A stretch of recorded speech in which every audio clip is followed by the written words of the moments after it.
rather than about his own country, and that was his big failing.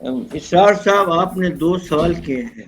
ایک تو آپ نے سوال کیا ہے کہ پاکستان فوج میں یہ جو پہلے کمانڈنٹ چیف ابھی chief of the army staff کی اپوائنٹمنٹ، اس کے متعلق میں نے اپنی کتاب میں بڑا کلیئرلی لکھا ہوا ہے کہ انفارچونیٹلی ہماری آرمی میں جو chief of the army staff کی اپوائنٹمنٹ ہے یہ کبھی بھی based on their competence and their کیا نام ہے پرفارمنس نہیں ہوئی. میری اپنی سمجھ میں اس فوج میں اگر کوئی ایک پروفیشنل کمانڈنٹ چیف یا chief of the army staff آیا ہے تو وہ لیفٹیننٹ جنرل گل حسن تھے. اس کے علاوہ general Musa, general Yahya was a very bright officer. There is no doubt about it. But I think he totally, denuded himself of all his capabilities through drinking and other habits. Otherwise, professionally, I think he was one of the very professional and competent person. اس کے بعد جتنے بھی آئے ہیں وہ زیادہ تر یا تو سیاسی وجہ سے، اور خاص کر یہ جو نواز شریف کی پولیٹیکل لیڈرشپ تھی اس کے زمانے میں جتنے بھی آرمی چیف آئے ہیں وہ مکمل طور پر وہ سیاست کے بیسس پہ آئے ہیں. میں آپ کو ایک ایگزامپل دینا چاہتا ہوں کہ جب جہانگیر نہیں، مجھے یاد نہیں کس کے بعد جب اپوائنٹمنٹ ہونی تھی تو اس وقت 2 نام تھے. ایک تو تھا لیفٹیننٹ جنرل علی قلی کا اور دوسرا تھا لیفٹیننٹ جنرل مشرف کا. میرے دوست تھے جنرل صفدر بٹ، تو میں نے ان کو کہا کہ تم نواز شریف کے بڑے قریب ہو، کم از کم اس کو کہو کہ فار اے چینج اس فوج میں ایک پروفیشنل کو لے کے آئے. اور میں نے بڑا اسٹرانگلی سپورٹ کیا کہ جنرل علی قلی کو chief of the army staff بنائے. اور وہ سینئر بھی تھے. مگر بعد میں مشرف نے جو چودھری نثار کے بڑے بھائی تھے lieutenant general Iftikhar defence secretary تھے، اس کے ساتھ رابطہ کر کے مشرف نے لاہور میں جو کیا نام ہے مشہور دوائیوں کی دکان ہے وہ کیا نام تھا، فضل الدین جی فضل الدین جی، یہ ممتاز تھا اس کا مالک. اس کے گھر میں میٹنگ کی اور وہاں اس میٹنگ میں پھر وہ کیا نام ہے اس کا نواز شریف نے اپنا فیصلہ تبدیل کیا. تو اس طرح جو ہے فیصلے تبدیل ہوتے ہیں. اسی طرح میں ایک اور ایگزامپل دینا چاہتا ہوں کہ جب جنرل کاکڑ کے بعد اپوائنٹمنٹ ہونی تھی تو اس وقت 2 نام تھے، ایک لیفٹیننٹ جنرل جہانگیر کرامت کا اور دوسرا تھا lieutenant general Tariq. General Tariq کو میں بڑی اچھی طرح سے جانتا تھا اور اس نے 65 وار میں بڑی بہادری کے ساتھ بڑی دلیری کے ساتھ اس نے بھرپور اس نے شرکت کی اور اس نے بڑا اس میں نام حاصل کیا، اس کا ستارہ جرأت ملا. میں نے اس لیے جنرل بابر کو ریکمینڈ کیا. میں نے کہا کہ ابھی ہمیں ضرورت ہے کہ ایک پروفیشنل آرمی چیف لگائے. تو بابر نے جب بے نظیر سے بات کی تو اس نے کہا اگر آپ دونوں کی یہی رائے ہے تو مجھے اس میں کوئی اعتراض نہیں ہے، میں نہیں اس کو جانتی. آپ پریزیڈنٹ فاروق لغاری کے پاس جائیں اور ان کو کہیں کہ یہ ہمارا فیصلہ ہے اور آپ جنرل طارق کو ہے آرمی چیف بنا. جب جنرل بابر گئے فاروق لغاری کے پاس، وہ کہنے لگے کہ ہاں بڑا اچھا نام ہے مگر اور بھی نام ہے جی. اور اس نے جہانگیر کرامت کو آرمی چیف بنایا which clearly was a direction given to him by the CI. میں نے یہ 2 ایگزامپل دی ہیں. آپ نے دوسرا کیا سوال کیا تھا؟ میں نے پوچھا تھا کہ جو انڈیپینڈنٹ فارن پالیسی کے حوالے سے. ہاں جی، فارن پالیسی کے متعلق میں آتا کہ یہ بڑی ہماری بدقسمتی ہے کہ ہم نے ایوب خان کے زمانے میں امریکن ہیجمنی جو ہے وہ ایکسیپٹ کی. اور جیسا کہ میں نے پہلے بھی کہا تھا کہ اس زمانے کے بعد جو بھی پالیسیز بنتی ہیں پاکستان کے متعلق یہ سینٹ کام میں بنتی ہیں. جو چیئرمین ہے سینٹ کام کا وہ سارے فیصلے کرتا ہے rather than the state department of America. اس کے متعلق میں یہ کہوں گا کہ شاید اس وقت ایوب خان کی مجبوری تھی اور پاکستان کی بھی مجبوری تھی، کیونکہ پاکستان کو اس وقت ضرورت تھی اپنے آپ کو اکوپ کرنے کے لیے ود ماڈرن ویپنز، اور ہمارے پاس اتنے ریسورسز نہیں تھے کہ ہم اپنے آپ کو ان ماڈرن ویپنز کے ساتھ اکوپ کر سکتے. تو اس کا ہمیں یہ فائدہ ضرور ملا کہ امریکنز نے پاکستان آرم فورسز کو بڑا اچھا اکوپمنٹ دیا اور بڑی اچھی ٹریننگ کی، جس کا کہ ہم نے رزلٹ دیکھا 65 وار میں. اس کے متعلق میں ٹھیک تھوڑی سی بات ٹھیک کروں گا. اب حالات جو ہیں وہ بالکل تبدیل ہو گئے ہیں. اس وقت the whole world is in a transition rather than a unipolar world. India نے جو ہے اسٹریٹجک الائنس کیا ہوا ہے امریکہ کے ساتھ، اور امریکن انٹرسٹ جو ہیں they are entirely now in support of India, though I think again it is a wrong policy, wrong thinking on their behalf. وہ سمجھتے ہیں کہ جب بھی کوئی کلیش ہوا امریکہ کا اور چائنا کا تو انڈیا امریکہ کا ساتھ دے گا، یا انڈیا امریکہ کے ساتھ چائنا کے ساتھ کسی قسم کی محاذ آرائی اختیار کرے گا. ہمیں انڈین مائنڈ بڑی اچھی طرح پتہ ہے، وہ کبھی بھی امریکہ کی فوجی مدد نہیں کریں گے. وہ جتنا فائدہ ہے وہ لینا چاہتے ہیں. یعنی اس کو آپ چھوڑے، اس کا جو ہے نقصان جو ہے ڈائریکٹلی پاکستان کو ہے. پاکستان کو اس وقت سب سے بڑی جو تھریٹ ہے وہ from the strategic alliance, not directly from America, because of the strength that it gives to India. Pakistan has a direct fear, اور اس کے لیے میں سمجھتا ہوں کہ there is a need for a total review of our foreign policy, and we should make our foreign policy based on the national interest of Pakistan ٹھیک rather than the interest of America or any other country. یہ اس ٹھیک وقت سب سے بڑی ضرورت ہے. اور میں شمشاد صاحب ہے جو فورن سیکرٹری تھے، وہ ہمارے جی جی آنری ممبر ہیں، ان سے اس مسئلے کے اوپر جن کو آپ جنرل شمشاد صاحب کہتے ہیں، اور وہ بھی اس چیز سے مکمل طور پہ یہ متفق ہیں کہ ہمیں اپنی فورن پالیسی کو سیریسلی ریویو کرنا ہے. اور جب میں ٹھیک فورن پالیسی کی بات کرتا ہوں تو مجھے I want to say it with all the emphasis at my command. یہ جو فورن پالیسی ہے یہ کوئی ایک آدمی یا ایک گروپ یہ نہیں بنا سکتا. یہ جو فورن پالیسی جو بننی چاہیے وہ it should be on the consensus basis, collective wisdom کے بیسس کے اوپر بننی چاہیے. اور کلیکٹیو وزڈم کا جو ہے وہ ایک ہی طریقہ ہے کہ الیکشن کروائیں.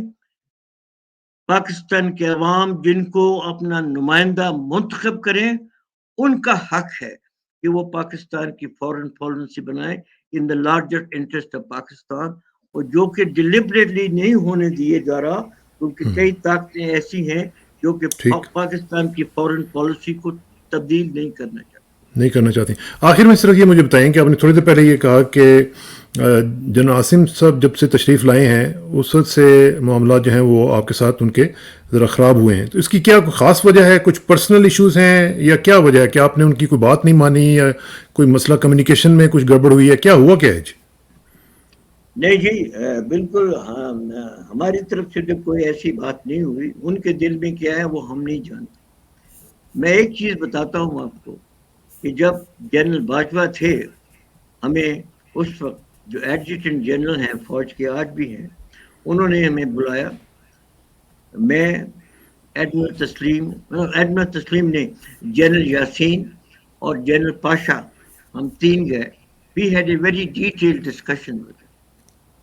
پہلے تو خیر انہوں نے ہمیں کہا، جج ایڈوکیٹ جنرل جو تھے انہوں نے ہمیں بریفنگ دی کہ جی منسٹری آف ڈیفینس نے ایک نیا قانون بنایا ہے جس میں ویٹرنز آرگنائزیشن جو ہیں یہ کسی سیاسی عمل میں حصہ نہیں لے سکتی، اور کیا نام ہے آپ کو سیاسی جو ہے معاملوں میں دخل نہیں دینا چاہیے. جب ہم نے ان سے بات کی کہ یہ قانون صرف ویٹرنز آف پاکستان کے لیے آپ نے بنایا ہے اور اس کا مقصد کیا ہے، جب ہم نے کوشچن کیا ان کو تو بہرحال ان کو اس چیز کا یہ لحاظ ہوا کہ وہ اپنی مرضی ہمارے اوپر مسلط نہیں کر سکتے. تو اس کے بعد وہ انہوں نے اپنے جو تھی ٹون اور ڈسکشن انہوں نے نرمی پیدا کی اور وہ کہنے لگے کہ بات یہ ہے جی کہ اس وقت پاکستان میں لوگ ہیں وہ کرٹیسائز کرتے ہیں فوج کو، فوج کے متعلق باتیں کرتے ہیں، ہمیں اتنی پرواہ نہیں، بٹ جب آپ بات کرتے ہیں اس کی نوعیت اور ہے، اس سے ہمارے جتنے بھی فوج کے آفیسرز ہیں، جوان ہیں، وہ اس کو اہمیت دیتے ہیں اور سنتے ہیں. ہمیں اس لیے زیادہ فکر اس لیے ہے اور انہوں نے ہمیں ریکویسٹ کی کہ جی ہماری ریکویسٹ یہ ہے کہ آپ تھوڑا صبر کریں، حالات ٹھیک ہو جائیں. ان کے کہنے کے اوپر ہم نے ارادہ تھا ہمارا پریس کانفرنس کا یا ایک اوپن ڈیمونسٹریشن کا وہ ہم نے کینسل کر دیا. ٹھیک. اس کے بعد جب جنرل عاصم منیر فوج کی کمان میں آئے تو ہم نے کہا کہ ہمیں فی الحال کوئی رائے قائم نہیں کرنی چاہیے، ہمیں جنرل عاصم منیر کو موقع دینا چاہیے تاکہ وہ خود اس چیز کا جائزہ لے کہ اس فوج کی جو بدنامی ہو رہی ہے اور اس فوج میں اور عوام میں جو فاصلے پیدا ہو رہے ہیں ان کی کیا وجوہات ہیں اور ان وجوہات کو جو ہے وہ دور کرنے کے لیے وہ کیا لائے عمل اختیار کرے. ہمارا خیال تھا کہ خود بھی انہوں نے اس چیز کا ذکر کیا تھا کہ جو ہے دراریں جو ہیں پیدا ہو گئی ہیں اور دراریں جو ہیں ہم نے کم کرنی ہے. مگر جب ٹائم گزرتا گیا تو ہمارا یہ کم از کم ہے یہ اندازہ ہونا شروع ہو گیا کہ جنرل عاصم منیر نے کوئی ایسے اقدام نہیں لیے کہ جس سے کہ فوج کا اور عوام کا فاصلہ کم ہو. اس لیے ہمارے تھوڑے کنسرن ہوئے اور ان کنسرن کو ڈسکس کرنے کے لیے ہم نے جنرل عاصم منیر کو ایک میسج بھیجا کہ ہم ان کے ساتھ ایک میٹنگ کرنا چاہتے ہیں and sincerely in all honesty we want to present our point of view to him اور آپ اپنا جو ہے آپ کا نظریہ آپ ہمیں بتائیں تاکہ ایک ایسی پالیسی بنے جو کہ اس ملک کی مفاد میں ہو rather than جس سے ملک کو کوئی نقصان ہو.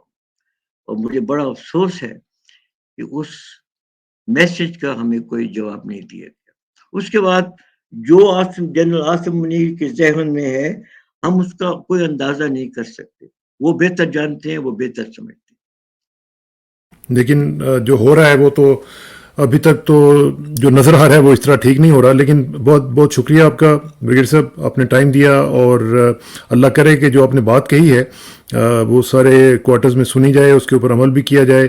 اور یہ جو آپ نے بات کہی کہ انہوں نے یہ کہا کہ عوام کی تو خیر ہے اور آپ کی جو بات ہوتی ہے اس کا بڑا اثر پڑتا ہے، لیکن کاش کہ عوام کی بات کا بھی اثر جو ہے وہ ہم فیل کرنا شروع کر دیں، تب میرا خیال ہے کہ ہمارے یہاں بہتری آنی شروع ہو جائے گی، جب ہم عوام کو بھی اسی آنکھ سے اور اسی نظر سے دیکھیں گے جو کہ ہم اپنے جو خاص طور پہ اشرافیہ ہے اس کو دیکھتے ہیں. تو اللہ کرے کہ یہ معاملات جو ہیں وہ ٹھیک ہو سکیں. آپ کا بہت بہت شکریہ. انشاءاللہ آپ سے رابطہ رہے گا اور ہم کوشش کریں گے کہ آپ سے دوبارہ بھی کسی وقت انٹریکشن ہو سکے اور آپ کی جو قیمتی آراء ہیں ان کو ہم شیئر کر سکیں لوگوں کے ساتھ. جی بڑی مہربانی اسرار صاحب. ہم بھی یہی خواہش کرتے ہیں، ہم سب کی یہی کوشش ہے، خواہش ہے، ہم چاہتے ہیں کہ پاکستان کے حالات بہتر ہوں. انشاءاللہ ہمارا اپنا جو ہے وی لاگ وہ بھی ہم نے شروع کیا ہوا ہے، اس میں ہم خیالات کا اظہار کرتے ہیں کیونکہ ہماری ذرا ابھی ممبرشپ زیادہ نہیں ہے اس کی لسٹ. جی آہستہ آہستہ ہو جائے گی انشاءاللہ. اللہ کرے گا، اللہ کرے گا، اس اللہ کے کرے گا علاوہ انشاءاللہ. جی اس کے علاوہ ہماری ایک ویب سائٹ بھی ہم نے بنائی ہوئی ہے جس میں ساری چیزیں ہم اپ ڈیٹ کرتے رہتے ہیں. وہ ٹھیک ہے in the name of veterans of Pakistan.com.